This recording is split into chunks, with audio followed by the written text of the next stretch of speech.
The valet looked the exhausted father up and down, then quietly shook his head. The front desk manager folded her hands and said, "I'm sorry, sir.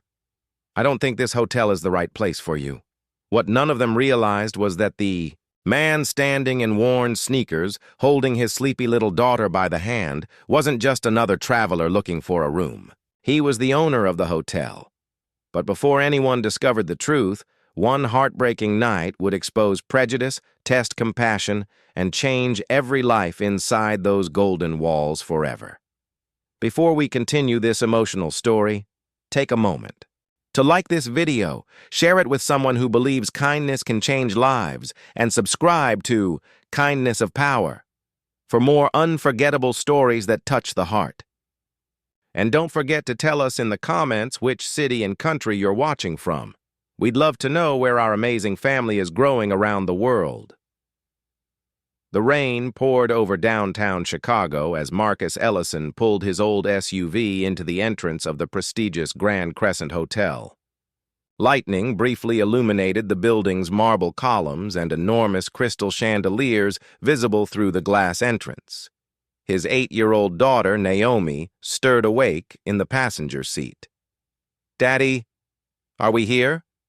Marcus smiled softly despite the exhaustion lining his face. "We sure are, Princess." Naomi rubbed her eyes. "It looks like a castle." "It does." "What are we doing here?" Marcus looked at the building for a long moment before answering. "I've been away for too long. It's time to come home." Naomi didn't fully understand. For the last 2 years, she'd watched her father travel constantly. Sometimes he spent weeks visiting hotels across different states. Sometimes he disappeared overseas. He never talked much about business. To Naomi, he was simply Dad, the man who packed school lunches, braided her hair after watching online tutorials, attended every parent-teacher conference, and read bedtime stories with different funny voices. She had no idea that Marcus Ellison had quietly built one of America's fastest-growing luxury hotel companies. She also had no idea that this magnificent hotel had once belonged to his late father. Marcus had intentionally stayed away. The memories hurt too much. After his wife, Angela, passed away from a sudden illness 3 years earlier, he buried himself in work while trying to raise Naomi alone. Returning here meant facing both grief and unfinished family history. Tonight, he wanted to surprise the management team without announcing himself. No security, no limousine, no expensive suit, just himself, the real version. They walked through the revolving doors carrying only 2 backpacks. The lobby sparkled with elegance. Guests laughed beneath enormous chandeliers. A pianist played softly. Fresh white lilies filled the air with fragrance. But almost immediately, Marcus noticed people staring. His hoodie was damp from the rain. His jeans were faded. Naomi wore bright pink rain boots splashed with puddle water. A bellman glanced toward the concierge and whispered something. The concierge frowned. Marcus ignored it. He approached the reception desk. A young employee smiled politely. "Good evening. Welcome to the Grand Crescent. How may I assist you?" "I'd like 1 room for tonight." "Certainly." Before she could continue, another woman approached. She wore a name tag that read Victoria Reynolds, front office manager. Victoria looked Marcus over carefully, then her eyes shifted toward Naomi. She lowered her voice. "I'm sorry, sir. Do you have a reservation?" "No. I'm afraid we're fully committed." Marcus glanced around. The online booking app he'd checked 20 minutes earlier had shown dozens of available suites. "I just checked availability." Victoria smiled tightly. "Those rooms are reserved." "For whom?" "Our premium guests." Marcus nodded slowly. "I am a guest." Her smile disappeared. "I'm afraid we cannot accommodate walk-ins tonight." Naomi looked up at her father. "Daddy, can we sleep in the car again?" The innocent question echoed through the lobby. Several nearby guests turned toward them. Marcus knelt beside his daughter. "No, sweetheart." He brushed rainwater from her forehead. "We'll figure something out." Victoria crossed her arms. If you need directions to less expensive accommodations, I can recommend somewhere nearby. Marcus noticed something in her expression. It wasn't concern. It was judgment. She had already decided who he was, an underdressed black father, probably unable to afford the hotel, probably in the wrong place. Marcus felt the familiar sting he'd experienced too many times before. Success hadn't erased prejudice. Sometimes it only hit it until moments like this. He stood.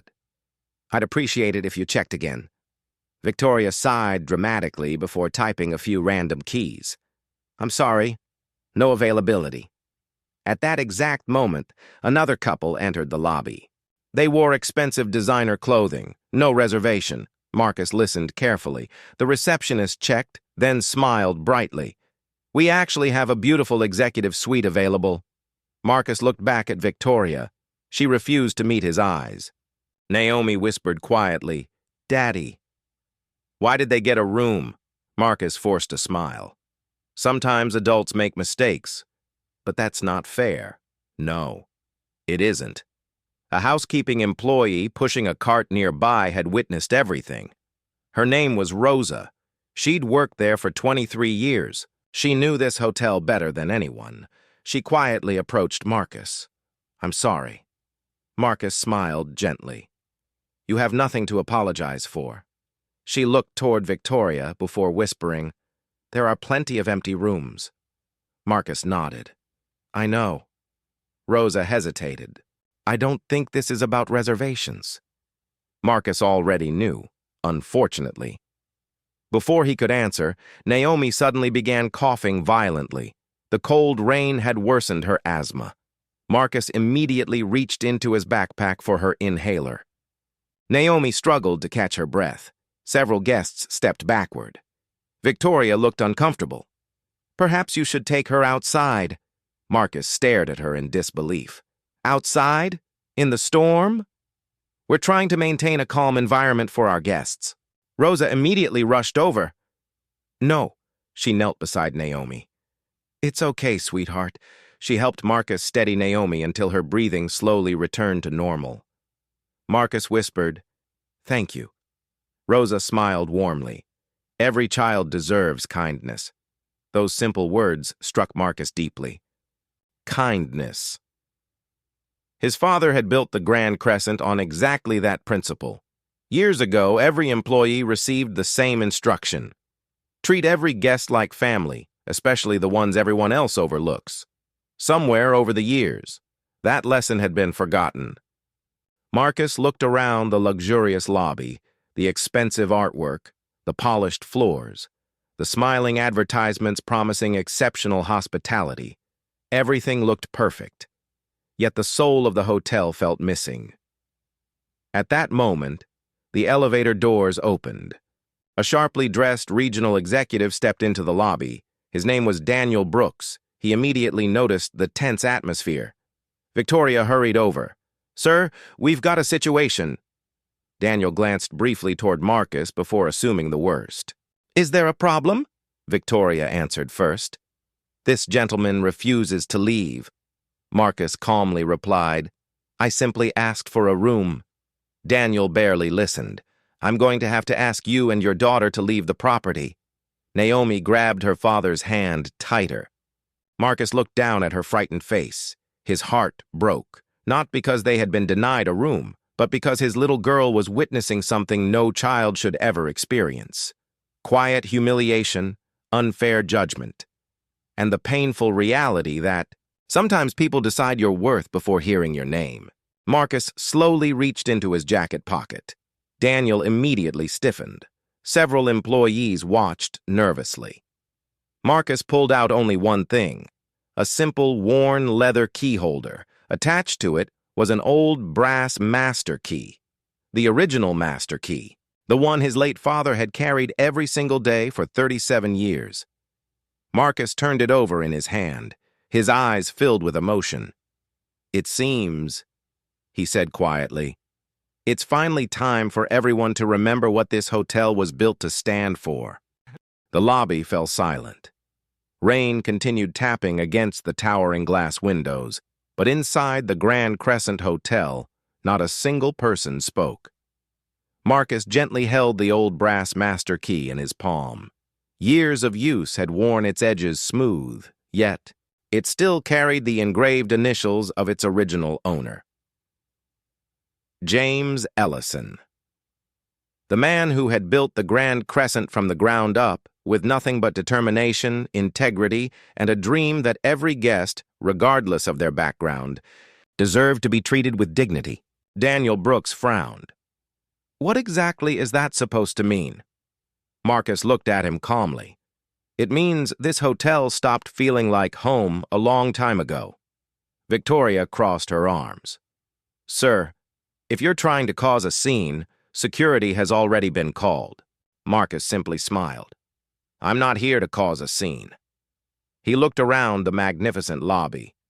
I'm here to see whether my father's dream is still alive. Daniel sighed impatiently. Enough. Just then, 2 security officers stepped into the lobby. They approached respectfully. Sir, we're going to have to ask you to leave. Before Marcus could answer, Rosa hurried forward. Please wait. She looked directly at Daniel. You're making a terrible mistake. Daniel frowned. Rosa, this doesn't concern housekeeping. It concerns every employee who works here. Marcus placed a comforting hand on Rosa's shoulder. It's all right. Then he reached into his backpack and removed a slim leather folder. He handed it to Daniel. Before anyone escorts my daughter into the rain, would you mind opening that? Daniel reluctantly took the folder. Inside were ownership documents, corporate identification, a letter signed by the board of directors, and one unmistakable photograph. Marcus standing beside the newest Grand Crescent Hotel with the words, Chairman and CEO, Marcus Ellison. Daniel's face turned pale. Victoria leaned over his shoulder. Her confidence disappeared instantly. She whispered, No. Daniel flipped through the documents again. His hands began shaking. This can't be right, Marcus answered softly. It is. You own the hotel. Marcus nodded. Actually. He glanced around the lobby. I own every Grand Crescent property. A stunned silence swept across the room. Guests stopped talking. The pianist quietly removed his hands from the piano. Even the security guards stepped backward. Victoria's lips trembled. I didn't know. Marcus smiled sadly. I know. Naomi looked up at her father with wide eyes. Daddy, you own the castle? Marcus laughed gently. I suppose I do. Her eyes sparkled. Then why didn't you tell them? Marcus knelt beside her. Because, sweetheart. He brushed a strand of hair behind her ear. People should treat others kindly before they know who they are. The little girl nodded thoughtfully. I like that. Daniel swallowed hard. Mr. Ellison, I'm so sorry. Marcus stood. Are you sorry because of how I was treated, or because you just discovered who I am? Daniel couldn't answer. His silence said everything. Victoria wiped away tears. I judged you.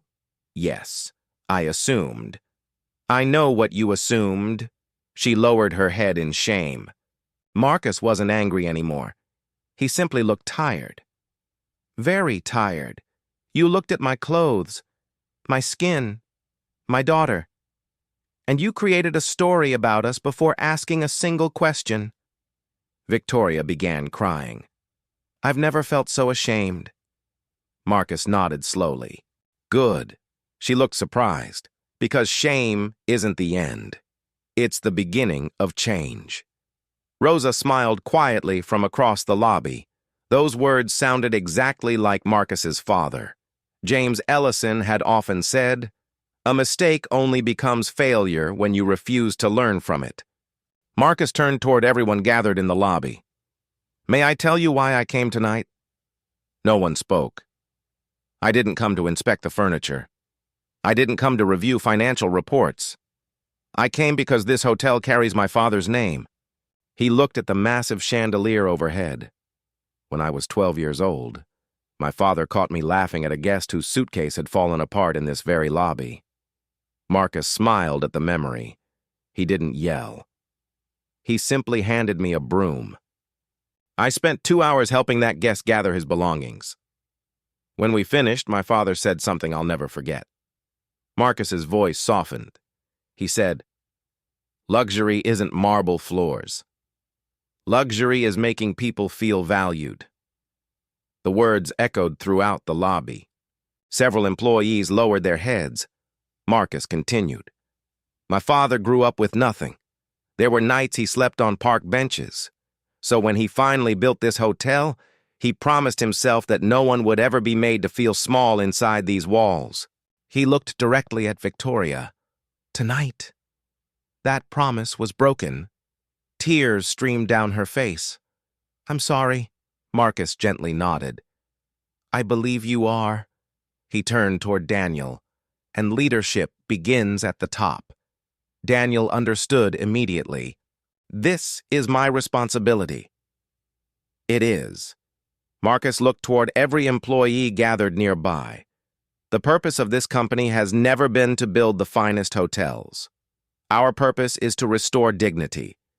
If we fail at that, we've already failed."